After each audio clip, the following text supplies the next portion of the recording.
आगे बढ़ेंगे। आगे बढ़ते हुए एक बार फिर से बड़ी खबर का रुख कर लेते हैं। सुल्तानपुर डकैती कांड में एक और एनकाउंटर पुलिस ने कर लिया है। उन्नाव में यूपीएसटीएफ ने बदमाश को ढेर कर दिया। इससे पहले आरोपी मंगेश यादव को ढेर किया गया था, हालांकि इस पर राजनीति भी खूब हुई और अब अनुज सिंह को ढेर कर दिया है। एनकाउंटर में एक और बदमाश अनुज सिंह का एनकाउंटर पुलिस ने किया है। अब अनुज सिंह के ढेर होने के बाद पुलिस आगे की इन्वेस्टिगेशन में लग गई है। यूपीएसटीएफ ने बदमाश को ढेर किया है और साथ ही साथ जिस तरीके से अभी तक अपडेट है, कुछ और आरोपी हैं जिन तक पहुंचने की कोशिश पुलिस की है। सुमित वाजपेयी इस खबर को लेकर उन्नाव से इंडिया न्यूज संवाददाता मेरे साथ में जुड़ गए हैं। सुमित, अनुज सिंह का एनकाउंटर करने के लिए पुलिस को क्या यहाँ पर क्लू मिला था, कोई जानकारी मिली थी? सुल्तानपुर डकैती हुई जिसके अलग अलग आरोपियों की तस्वीर जो कि जारी की गई है, उसमें मंगेश यादव को पहले मारा गया। मंगेश यादव की मौत के बाद सियासत भी खूब हुई और अब अनुज सिंह। देखिए, उत्तर प्रदेश सरकार और उन्नाव प्रशासन की बात करें तो पुलिस प्रशासन लगातार अलर्ट मोड पे है। पिछले एक सप्ताह में ये तीसरी मुठभेड़ है जिसमें से आपको बता दें 3 अपराधियों के पैर में गोली लगी है। उनको पुलिस ने घायल कर दिया है, जिनका इलाज जिला अस्पताल में जारी है। और जो तीसरी मुठभेड़ आज सुबह हुई है जिसमें 2 अपराधियों का इनपुट मिला था कि ये सुल्तानपुर डकैती के आरोपी हैं जो उन्नाव के अचलगंज थाना क्षेत्र में के बेथर में छुपे हुए थे। देर रात उनका इनपुट मिलता है जिसके बाद लखनऊ एसटीएफ और थाना पुलिस उनको घेराबंदी करती है, जिसके बाद उनको लोहचा के पास उनको मुठभेड़ में एक अपराधी को ढेर कर दिया जाता है। अपराधी जिसका नाम अमन यादव बताया जा रहा है, उसको पुलिस की गोली उसके सिर पे लगती है और वो ढेर हो जाता है। वहीं जो दूसरा आरोपी है वो भागने में सफल हो जाता है। जिनकी गाड़ी, पैशन प्रो और 2 पिस्टल और साथ ही में 10 कारतूस वहां पर पुलिस को बरामद हुए हैं। जी, जिस तरीके से आप बता रहे हैं सत्यम, अभी तक की जानकारी कि पुलिस को क्लू मिला, पुलिस ने इसे ट्रेस किया, उसके बाद में इसे ढेर कर दिया गया और जिस तरीके से इसके पास से गोली और बाकी चीज़ें मिली हैं, मालूम होता है कि ये इसकी अलग हिस्ट्री रही होगी और इससे पहले भी कई वारदातों को अंजाम दे चुका होगा। अभी क्या इसको लेकर भी किसी भी तरीके की सियासत की खबर है क्या, जैसा मंगेश यादव को लेकर हुई थी? देखिए, सियासत तो बिल्कुल तेज होगी। इनपुट ये मिल रहे हैं, लोगों ने ये कहा है कि जातिवाद की वजह से एनकाउंटर हो रहे हैं। पहले जो है यादव का एनकाउंटर हुआ था, मंगेश यादव का, जिसके बाद ये अब ठाकुर का हुआ, जिस यादव के होने के बाद शायद अखिलेश यादव का भी बयान कुछ आया था।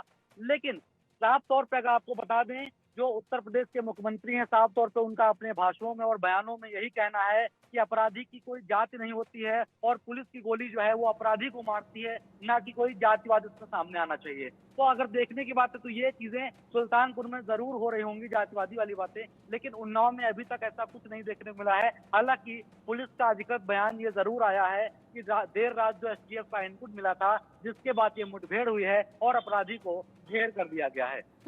अभी कितने आरोपी और बाकी हैं सत्यम? देखिए, यहाँ पर जो इनपुट मिला था वो 2 आरोपियों का मिला था, जिसमें से दोनों की घेराबंदी की जाती है और देर रात वो पैशन प्रो गाड़ी से क्षेत्र में घूमते हुए देखे भी जाते हैं। जिसके बाद सुबह पुलिस ने एसटीएफ के साथ में जाल बिछाया है और उसकी जब अपराधियों की तरफ से उधर से गोली चलाई गई है तो आत्मरक्षा के चलते इधर से पुलिस के द्वारा भी गोली चलाई जाती है, जिसमें अपराधी जो मारा गया है उसके सर पे गोली लगती है, जिसे तत्काल इलाज के लिए जिला अस्पताल लाया जाता है। लेकिन उसको जो है यहाँ के डॉक्टर्स जो है उन्होंने मृत घोषित कर दिया है और जिसका जो है पोस्टमार्टम है, उसमें पोस्टमार्टम जारी है। पोस्टमार्टम हो रहा है और जिस तरीके से ढेर किया गया है, पुलिस यहाँ पर कह रही है कि सुल्तानपुर में हुई डकैती को अब एक एक करके सॉल्व कर रही है, यानी कि जो आरोपी और जिन आरोपियों का इन्वॉल्वमेंट इस पूरी डकैती में था उस केस को सुलझाने की तरफ एक कदम आगे और बढ़ा दिया है। सत्यम, अब क्या केस सुलझा हुआ माने पूरी तरीके से? नहीं, देखिए, केस सुलझा हुआ इसलिए नहीं माना जाएगा क्योंकि जो डकैती में जो आरोपी थे, चूंकि बड़ी डकैती मानी गई है, इन सब पर 1-1 लाख रुपए का इनाम था। यानी जो मारा गया है वो भी इनामी था, लेकिन जो निकला है बयान वही देगा और तब इस केस का जो सॉल्व माना जाएगा, क्योंकि बाकी जो आरोपी हैं वो फरार माने जा रहे हैं और अभी जो पूरी पुलिस ने फील्डिंग बिछाई थी, पूरी तरीके से भी वो कामयाब इसलिए नहीं मानी जाएगी क्योंकि जो बयान देने वाला था पुलिस को वो तो ढेर हो चुका है और बाकी आरोपी फरार माने जा रहे हैं। जी, वो तस्वीर भी हम दिखा रहे हैं।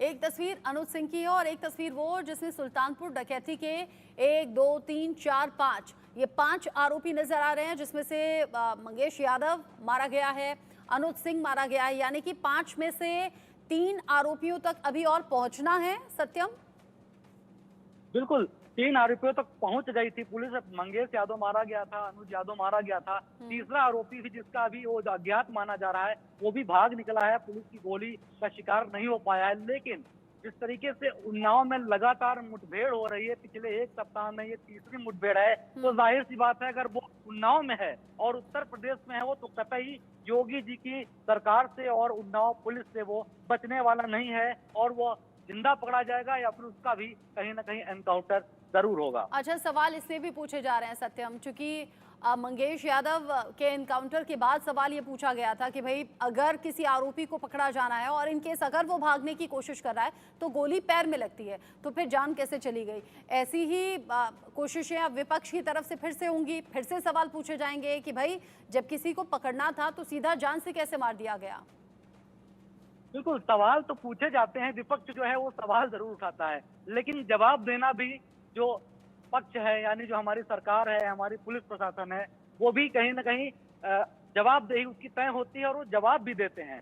पहले जो है यहाँ पुलिस अपर पुलिस अधीक्षक का बयान आया था, उन्होंने भी बताया कि किस तरीके से घटना को अंजाम दिया गया है, किस तरीके से उसका एनकाउंटर हुआ। उसके आधे घंटे बाद तत्काल पुलिस अधीक्षक जो यहाँ पर दीपक बुकर हैं, उनका भी कतई बयान आया है, उन्होंने भी साफ तौर पर बताया कि किस तरीके से घटना को अंजाम दिया। तो मौके पर भी जांच जो है वो की जा रही है कि कहीं ये एनकाउंटर फेक तो नहीं है, पूरी तरीके से जांच की जा रही है और जो भी साक्ष्य हैं वो सामने निकल के आएंगे, यानी कहा जाए दूध का दूध पानी का पानी हो जाएगा कि किस तरीके से इन अपराधियों ने पुलिस से बचने के लिए उन पर पुलिस की टीम पर हमला किया था, किस तरीके से भागने का प्रयास किया था। तो जरूर इसकी जांच होगी, सामने जो चीजें हैं वो तथ्यात्मक है वो सामने निकल करके आ जाएंगी। जी, अच्छा, ये जो 3 आरोपी हैं, आपने कहा कि मौका मिला और फिर भागने में कामयाब हो गए, फरार हो गए। अब किस दिशा में गए हैं, कैसे गए हैं, कोई क्लू है क्या जिसे ट्रेस करते हुए पुलिस पहुंचे इन बाकी तक? देखिए बिल्कुल क्लू होगा क्योंकि पुलिस ने पूरा जाल बिछा रखा था, तो ऐसे ही नहीं सुल्तानपुर के जो आरोपी हैं वहां आकर के छुपे थे। एसटीएफ ने उनका इनपुट दिया था, जिसके बाद उन्नाव पुलिस ने घेराबंदी करके उनको कहीं ना कहीं उनके ऊपर उनका एनकाउंटर किया है।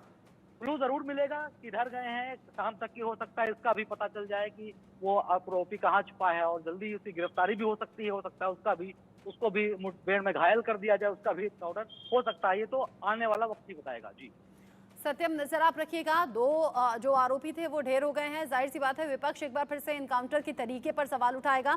नजर आप बनाए रखिएगा, कुछ और रिएक्शंस भी होंगे और 3 आरोपियों को लेकर अपडेट क्या होगा आगे आपके जरिए दर्शकों तक पहुंचाएंगे। अभी के लिए शुक्रिया आपका सत्यम वाजपेयी। एक छोटा सा